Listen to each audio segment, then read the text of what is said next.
recognize myself. Admiral Paparo, it's great to see you. Always appreciate your testimonies, very clear-eyed, to the point. So I've long been very concerned about the Chinese presence at the Panama Canal and what they might be able to do with that if, heaven forbid, something were to happen. Could you just elaborate a little bit on how the closure of that, let's just assume that that would happen, the closure of that or an interruption in its availability, how that would affect the flow of both combatants and support vessels to the region? Morning, Senator. I mean, inherently, the geography, the alternative being all the way south around the Horn, that's about a 2-week transit. Think about how critical it is to get forces on front when the PRC's intention is a short, sharp war that provides a fait accompli to the international community. And so inherently, anything that slows us down over time and distance is bad for us. Now consider that all of the shipbuilding in the United States of America is east of the Panama Canal, but the preponderance of the threat is in the Pacific. And that just shows the inherent logic of the requirement for the Panama Canal as ever. Yeah, and I think, yes, the concerns that we had when it was, I think, mistakenly sort of given away are even more concerning now as our orientation, I think, shifts to the Indo-Pacific in a more meaningful way. General Brunson, it's good to see you. I wanted to ask you, and I know that Admiral Paparo got a question somewhat related to this, but concerns about airlift capabilities. And we don't have enough aircraft, and many of our C-130s don't have the survivability in a contested environment. Could you speak a little bit to the current limitations we would have supporting forces in the Korean Peninsula, given our current inventory?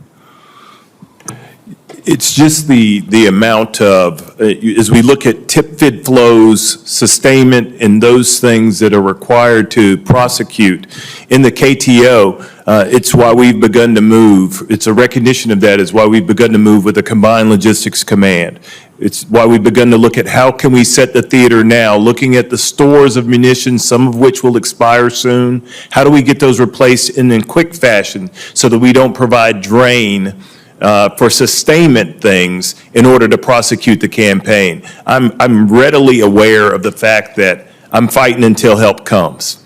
That's what we're expected to do there, myself and the Republic of Korean forces, as well as the forces apportioned to UN command.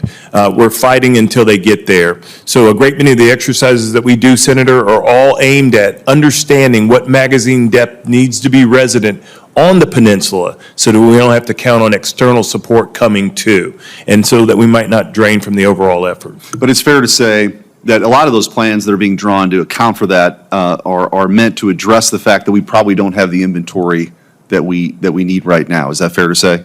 That would be accurate. We're challenging those assumptions every day, Senator. Right, okay. Admiral Paparo, I wanted to go back to you. I think with it's related as far as maintenance and availability and execution in the Indo-Pacific. There was recently, I think, a big win for the U.S. and our allies with the tanker mission in South Korea, and then we're also seeing this obviously with submarine maintenance in Australia. What's the next big step? Because you've articulated, I think rightly, that speed is going to matter, but the logistical hurdles in the vast expanse of the Pacific I think it's hard for people to really actually put their mind around it until you put a map up, and you see just the expanse. So what's the next big step to address those logistical challenges for us? Senator, first, enrich the kind of work that we're doing in our partnership yards. So beyond the standard voyage repairs is to do deeper repairs for our forward deployed naval force is one step. And then if we can get into the space of production of that capability, of enhancing the Korean worldwide ship capacity, which is, I think, 23% of global total is built in Korea. Japan is 15% of global shipbuilding. The United States of America is 1% of shipbuilding. This confers immediately to speed. So more maintenance being executed at these partner yards, where it makes sense, and then the next step, and I've heard a lot of talk about this from all throughout government, which is to avail ourselves of our partners' unique shipbuilding expertise, and then while we regain our own shipbuilding expertise in the United States. Thank you. Senator Peters.